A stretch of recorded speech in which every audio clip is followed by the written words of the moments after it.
সময় ঠিক 5টা আর পঞ্চায়েত প্রধানমন্ত্রী নিয়ে আপনাদের সঙ্গে রয়েছে আমি সুপর্ণা। শুরুতে যেদিকে নজর রাখবো, হাতে গোনা আর মাত্র কয়েকটা দিন, তারপরেই সেই বহু প্রতীক্ষিত পঞ্চায়েত নির্বাচন। শাসক বিরোধী দুই শিবিরেই শেষ মুহূর্তের প্রচারের প্রস্তুতি একেবারে তুঙ্গে। আর এই সব প্রচারের আলো থেকে বহু দূরে জলপাইগুড়ি জেলার ধূপগুড়ি ব্লকের ঝড়আলতা 2 নম্বর গ্রাম পঞ্চায়েতের জঙ্গল নদী ঘেরা এক প্রত্যন্ত অঞ্চলের রাভাদের বাস। এই আসন্ন পঞ্চায়েত নির্বাচনের প্রাক্কালে ট্রাইব টিভির ক্যামেরা পৌঁছে গিয়েছিল জলপাইগুড়ির সেই খুকলুং রাভা বস্তিতে। চলুন জেনে নেওয়া যাক কেমন রয়েছেন রাভারা।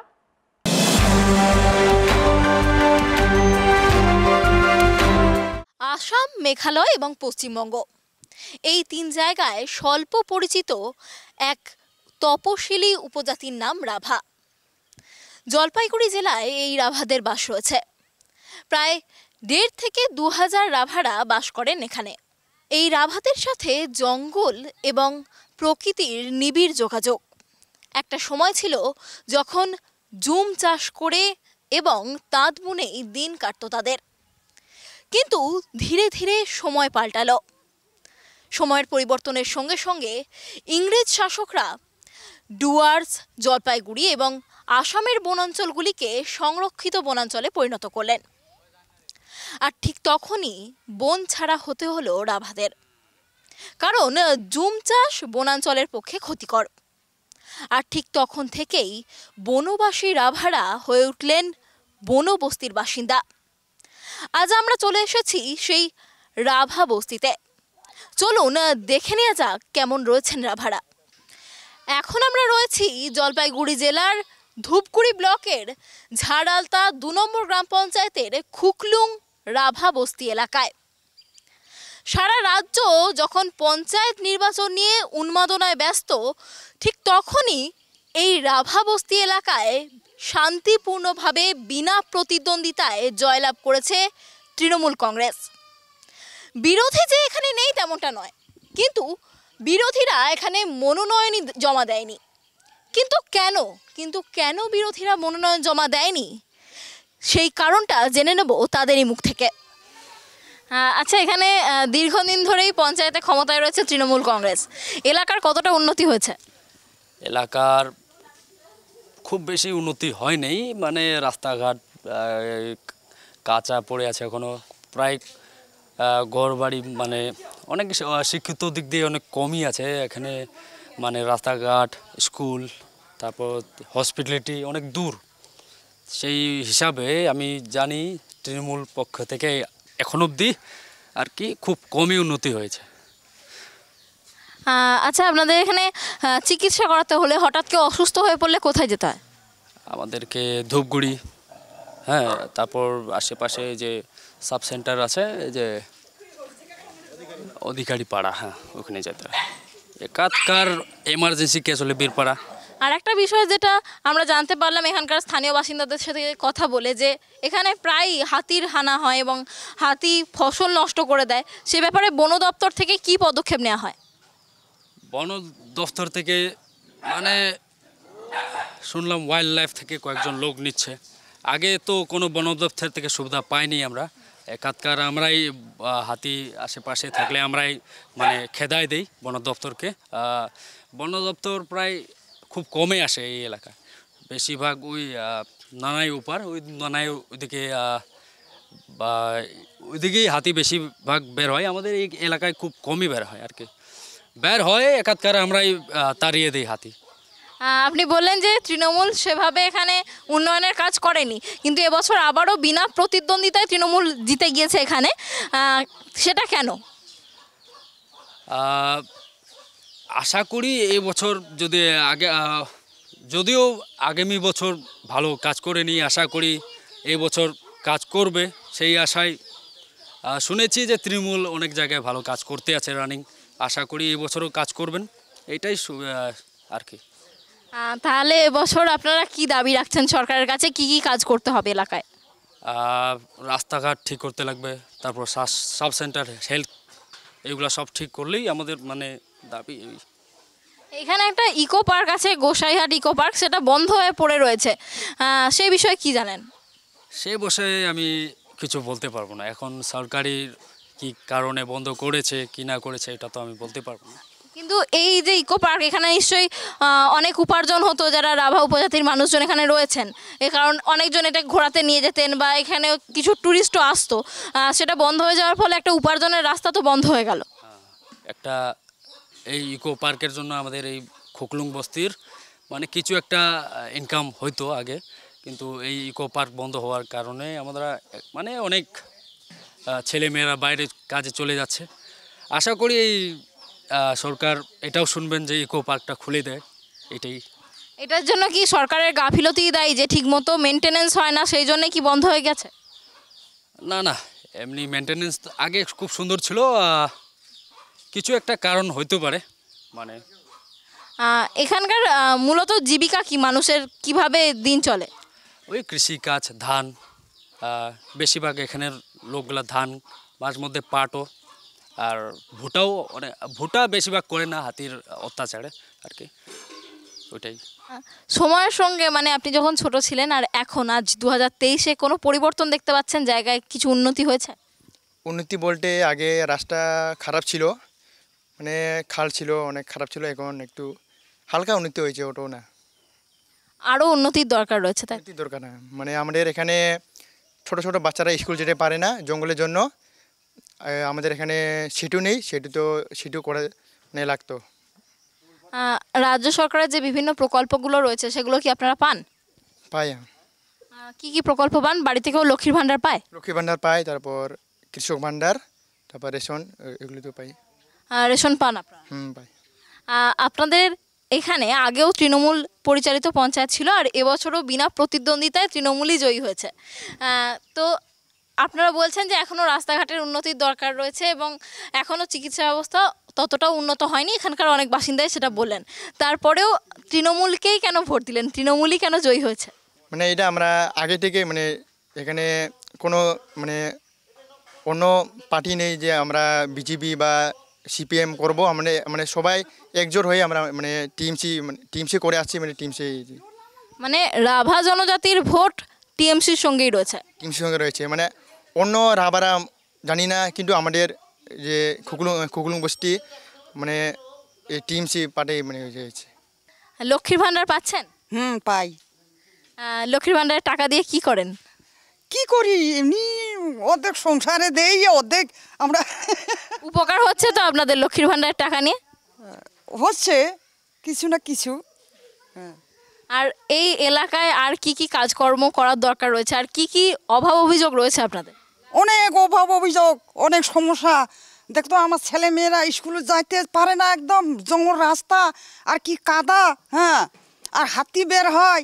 একটু যদি পুল হয় তাহলে কত ভালো। হ্যাঁ, এখনো পুলও হয় না, হচ্ছে বলে আর হয় না। হ্যাঁ। আচ্ছা, আপনি বলছেন হাতি আসে, তো বন দপ্তর কিছু করে না? কই কিছু করে না তো। মাধ্যমিকের সময় এখানে বন দপ্তরের লোকজন এসে নিয়ে যায়নি পরীক্ষা কেন্দ্রে? নিয়ে গেছে তো। তারপর আর বন দপ্তর আসেনি? না। আর এই সেতুর সমস্যাটা কবে থেকে? কোনটা? ব্রিজের যে সমস্যাটা, সেটা কবে থেকে? আগে থেকে। কত আগে থেকে? ওই আমরা তো বুড়িয়ে হয়ে গেলাম, কি বলবো, যখন আমরা জন্ম থেকে সেকাল থেকে নাই। আপনাদের চিকিৎসা করাতে মানে ট্রিটমেন্ট করতে কোথায় যেতে হয়? ধূপগুড়ি। অনেক দূর তো এখান থেকে? হ্যাঁ, বীরপাড়া না হয় ধূপগুড়ি। আর যদি কারোর কোনো এমার্জেন্সি হয়, মানে হঠাৎই অসুস্থ হয়ে পড়ে, সেক্ষেত্রে তাহলে কি করা হয়? ওই যে ধূপগুড়ি নিয়ে যেতে হয়। আশেপাশে কোনো স্বাস্থ্যকেন্দ্র নেই? নাই তো, কই আছে, নাই, ওটারও দরকার। আপনারা সরকারের কাছে কি চাইছেন? কি চাইবো, যেগুলো লাগে ওগুলো চাইতেইছি তো, দেই না, কি করব। তৃণমূলের প্রতি আস্থা আছে, কাজ করবে? এখন ওটাও আমি বলতে পারলাম না, এখন করবে কি করবে না। হ্যাঁ, আগে থেকে তো ওই গ্রামের কিছু কিছু কাজগুলো তো করছে, আর এখন কি কাজ করার আছে, যদি সেকশনটা পাস হয়ে আসে তাহলে তো করবে, আর না আসলে কি করবে। আপনারা তাহলে তৃণমূলের সাথেই রয়েছেন? হ্যাঁ। দিন বদলের সঙ্গে সঙ্গে কেমন দিন কাটছে খুকলুং রাভা বস্তি এলাকার মানুষদের কথা বলে নেব তাদের সঙ্গে। এই মুহূর্তে আমাদের সঙ্গে রয়েছেন একজন স্থানীয় বাসিন্দা, তার সঙ্গে কথা বলে নেব। আচ্ছা, এখানে তো অনেক দিন ধরে উন্নয়ন চলছে, কিন্তু কোথাও কি গিয়ে মনে হয় যে পুরো রাজ্যে যত উন্নয়ন হচ্ছে সেই তুলনায় এখানে একটু কম উন্নয়ন হচ্ছে? হ্যাঁ, এখানে উন্নয়ন কম হচ্ছে।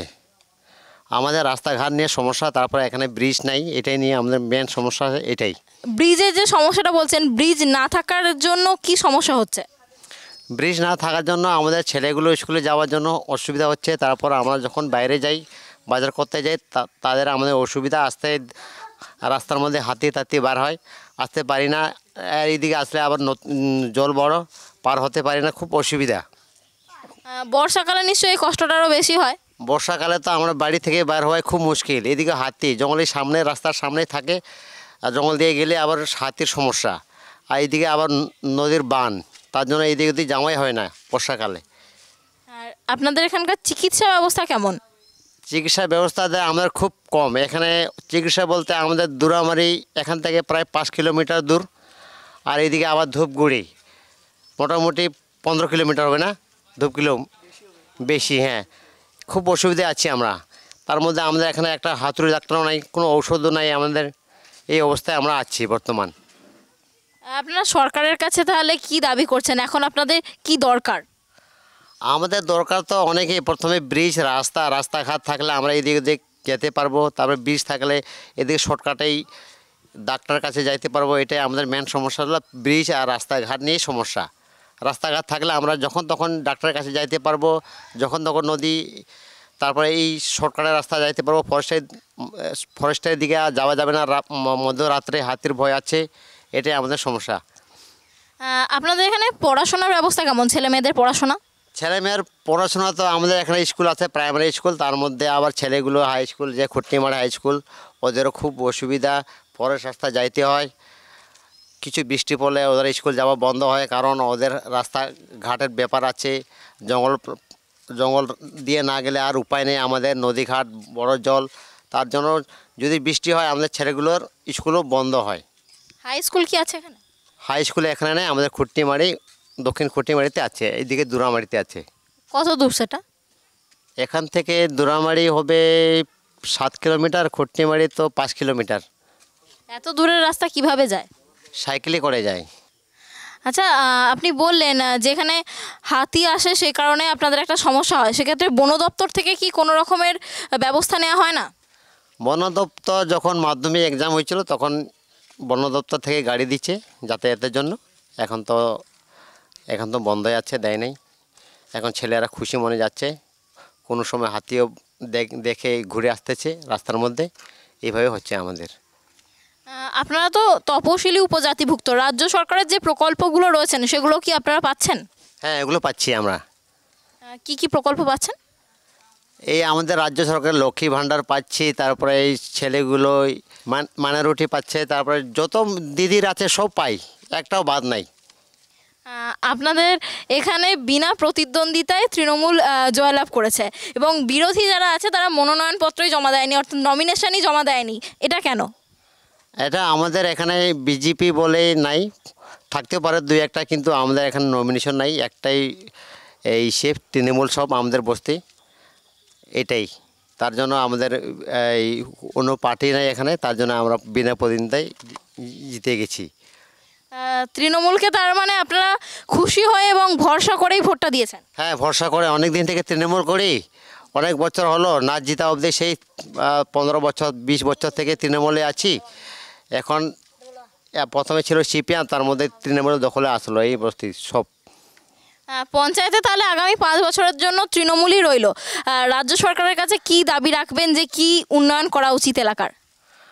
এখন পঞ্চায়েত জানবে কি উন্নতি করবে কি করবো না, আমরা কিছু আর বললাম না, যা করবে পঞ্চায়েতই করবে। ভোট আসে ভোট যায়, দিন বদলায় না খুকলুং রাভা বস্তির বাসিন্দাদের। উন্নয়নের আলো থেকে বহু দূরে এই গ্রাম, রাস্তাঘাট, শিক্ষা, স্বাস্থ্য, জীবিকা, সমাজের প্রতিটি ক্ষেত্রে অনুন্নয়ন, অবহেলার ছাপ স্পষ্ট। রাস্তাঘাটের বেহাল দশা, নেই ব্রিজ, নেই সঠিক চিকিৎসা পরিকাঠামো, শিক্ষার হালও তথৈবচ। বেহাল রাস্তা, ব্রিজ না থাকায় স্কুল পড়ুয়া ছাত্রছাত্রীদের যেমন সমস্যার মুখে পড়তে হয়, তেমনি অসুস্থ রোগী, প্রসূতি মহিলাদের নিয়ে সঠিক সময়ে শহরের হাসপাতালে পৌঁছতেও সমস্যার সম্মুখীন হন গ্রামবাসীরা। রাস্তায় নেই পর্যাপ্ত আলোর ব্যবস্থা, প্রকৃতিপ্রেমী রাভাদের জীবন ধারণের ভরসাও সেই প্রকৃতি। বেশিরভাগ রাভারাই কৃষিকাজ বা মাছ ধরে নিজেদের জীবন জীবিকা অতিবাহিত করেন। সুখে দুঃখে বিপদে আপদে রাভারা নিজেরাই নিজেদের ভরসা। তবুও এই রাভা বস্তি একদিন সুখের দিন দেখবে, এই আশায় এখনও ভোট দিয়ে যান রাভারা। এত না পাওয়ার মাঝে আশার কথা এই যে লক্ষ্মীর ভাণ্ডার, জয় জোহারের মতো বর্তমান রাজ্য সরকারের জনমুখী প্রকল্পগুলি কিছুটা হলেও পৌঁছেছে এই রাভা বস্তিতে। জলপাইগুড়ির এই রাভাবস্তি এলাকাতে সরকারি উদ্যোগে একসময় গড়ে উঠেছিল ডুয়ার্সের গোসাইহাট ইকো পার্ক। একটা সময় সেই পর্যটন কেন্দ্র উপার্জনের অন্যতম পথ হয়ে উঠেছিল রাভাদের, কিন্তু কালক্রমে পরিচর্যার অভাবে ধ্বংসস্তূপে পরিণত হয়েছে সেই ইকো পার্ক।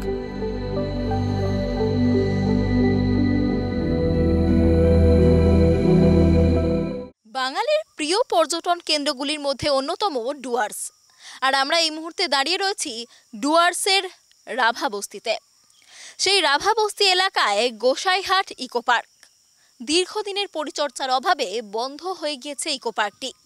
আপনারা দেখতে পাচ্ছেন এখানে ভাঙা গেট, ভাঙা টিকিট কাউন্টার পড়ে রয়েছে এবং একসময় এটি অত্যন্ত সুন্দর করে সাজানো হয়েছিল, কিন্তু দীর্ঘদিনের পরিচর্যার অভাবে বন্ধ হয়ে গিয়েছে এই ইকো পার্ক। এর ভিতরে যেমন বিভিন্ন পরিযায়ী পাখিরা আসতো ঋতু পরিবর্তনের সঙ্গে সঙ্গে, তেমনি ভিড় হতো পর্যটকদেরও।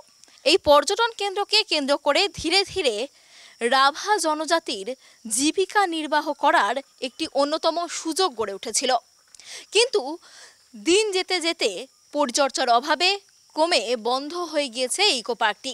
এখন পড়ে রয়েছে শুধুই ধ্বংসস্তূপ।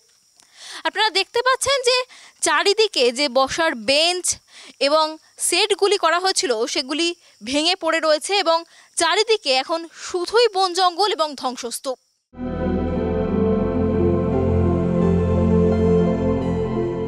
বহু বছর থেকে বন্ধ ডুয়ার্সের অন্যতম আকর্ষণীয় পর্যটন কেন্দ্র গোসাইহাট ইকো পার্ক।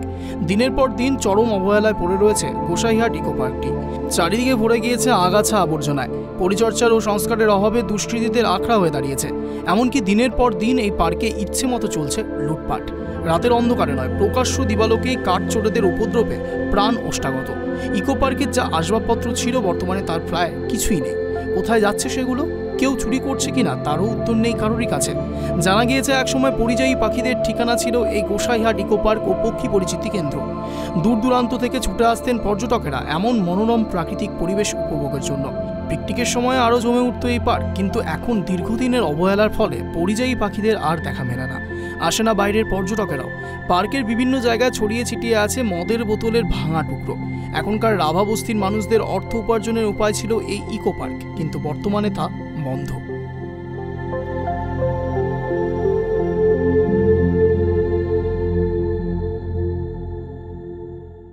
এই গোসাইহাট ইকো পার্ক একসময় রাভা জনজাতির অর্থ উপার্জনের অন্যতম পথ হয়ে উঠেছিল, কিন্তু বর্তমানে তা বন্ধ হয়ে যাওয়ায় রাভা উপজাতির মানুষদের দাবি এখানে দুষ্কৃতীদের হানা হয় রাত্রিবেলা এবং এখানে নেশাখোরদের আড্ডা বসে, কাঠ চুরি হয় এবং এখানে যেসব আসবাবপত্র রয়েছে তাও প্রায়ই চুরি হয়ে যায়। এবং রাভা জনজাতির মানুষদের দাবি যত দ্রুত সম্ভব পুনরায় খোলা হোক এই ইকো পার্ক, যাতে তারা আবার গর্ব করে বলতে পারে গোসাইহাট ইকো পার্কের গল্প পর্যটকদের কাছে, যাতে আবার লক্ষ্মীর ভাণ্ডার হয়ে ওঠে তাদের কাছে এই ইকো পার্ক।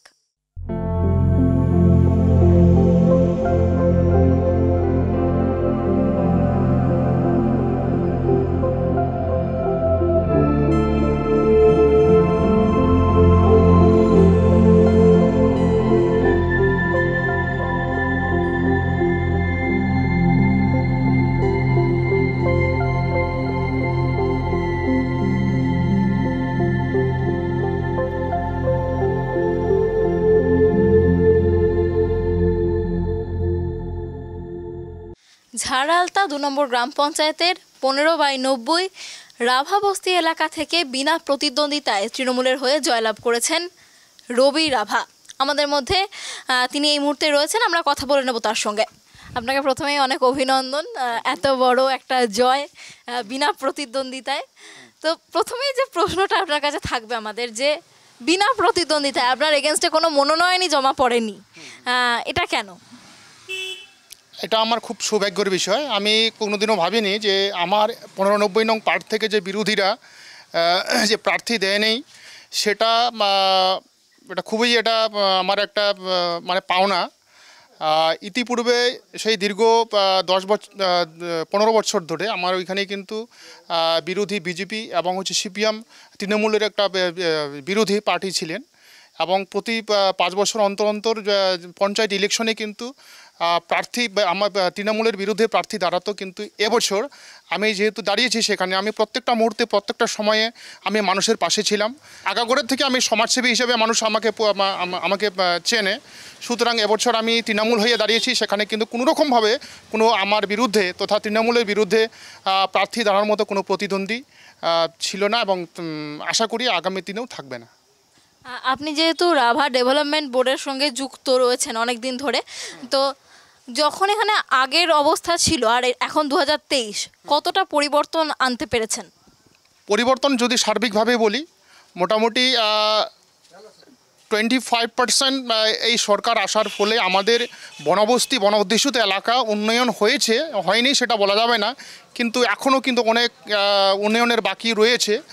আমার এই প্রার্থী নির্বাচিত, যেহেতু আমি তৃণমূল হয়ে প্রার্থী নির্বাচিত হয়েছি এবং আমার এটা দীর্ঘ বিশ্বাস এবং আমার চেষ্টা থাকবে আমার এলাকায় যে সমস্যাগুলো বর্তমান রয়েছেন, 1 নম্বর ব্রিজ, আমাদের ননাই ব্রিজ, সেই ননাই ব্রিজ আমাদের খুকলুং বস্তির এই এলাকায় এই ব্রিজটা না থাকার দরুন আজকে কিন্তু আমরা জঙ্গল 2-2.5 কিলোমিটার জঙ্গল পেরিয়ে আজকে আমাদের পরিষেবা নিতে আমরা বাধ্য হচ্ছি আমার এলাকার মানুষ। আরও একটা অভিযোগ আমরা পেয়েছি যে রাস্তাঘাট খুবই খারাপ আর চিকিৎসার একটা সমস্যা রয়েছে, কোনো স্বাস্থ্যকেন্দ্র নেই, অনেক দূরে যেতে হয় মানুষকে চিকিৎসার জন্য। সেই বিষয়ে কি পদক্ষেপ নেবেন আগামী 5 বছরে? এটা বাস্তব চিত্র, আমি খুব দুঃখিত এবং ইতিপূর্বে আমি বারংবার আমার ব্লক প্রশাসন থেকে শুরু করে আমার বর্তমান যে প্রশাসনিক লেভেলে যারা মন্ত্রী থেকে শুরু করে যারা আমলারা রয়েছেন প্রত্যেকের কাছে আমার আবেদন ছিল এবং আবেদন আমি লিখিতভাবে করেছিলাম, কিন্তু আজ অবধি কোনোরকমভাবে সুরাহা হয়নি এবং হলো না।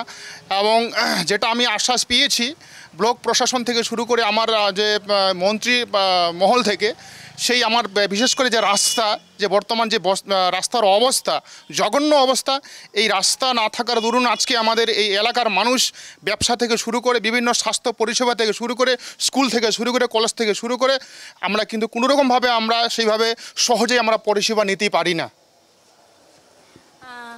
আপনি বললেন যে আপনি আগামী 5 বছরে কাজ করবেন এবং সেদিকে নজর রাখবেন, এবং আপনাদের গ্রামের ইতিহাস সম্বন্ধে যদি কিছু একটু বলেন।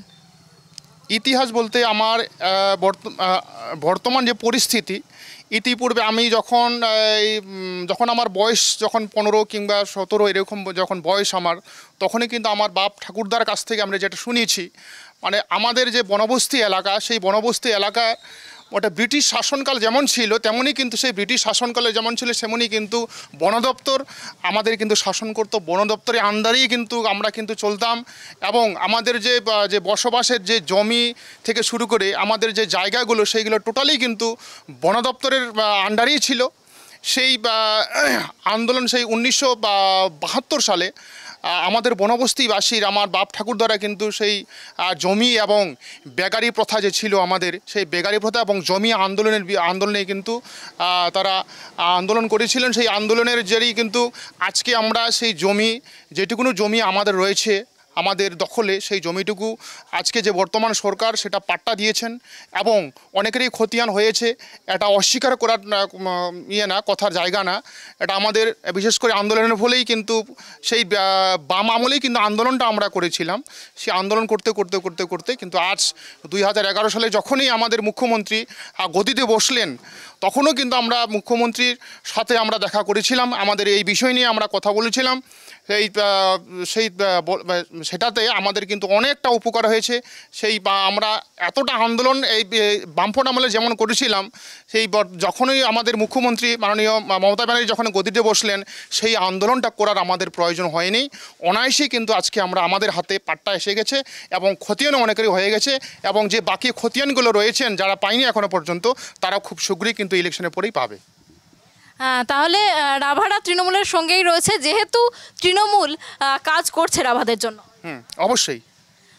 আর আপনাকে একটা ব্যক্তিগত প্রশ্ন করছি, আপনার কিভাবে এই সমাজ কল্যাণের পেশায় আসা আর কি, আপনি কি ভেবে সমাজ কল্যাণের দিকে এগিয়েছেন, মানে কবে থেকে এই সবের সাথে যুক্ত রয়েছেন?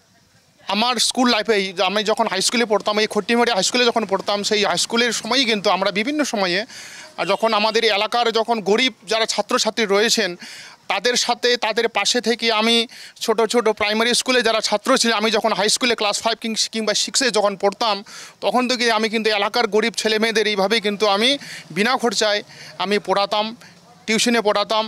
কিন্তু আমি টাকা নেই না গরিব মানুষের কাছ থেকে। আমার চেষ্টা ছিল আমার যে রাভা অধ্যুষিত এলাকায় যারা আদিবাসী ছাত্রছাত্রী যারা ছিলেন তারা খুবই গরিব ফ্যামিলির মধ্য থেকে বিলং করে, সুতরাং সেই স্টুডেন্টরা যেন সহজেই তারা পড়াশোনা করতে পারে এবং তারা যেন কোনোরকম কোনো জায়গায় যেন অভাবের কারণে যেন কোনোরকম যেন পড়াশোনা মাঝখানে বন্ধ না হয়, সেই প্রচেষ্টা আমার ছিল। তখন থেকে কিন্তু আমার একটা স্বপ্ন ছিল আগামী ভবিষ্যতে আমার এলাকার আদিবাসী অধ্যুষিত এলাকার যারা ছাত্রছাত্রী রয়েছেন সেই ছাত্রছাত্রীদের একটা জায়গায় আমি নিয়ে যাব।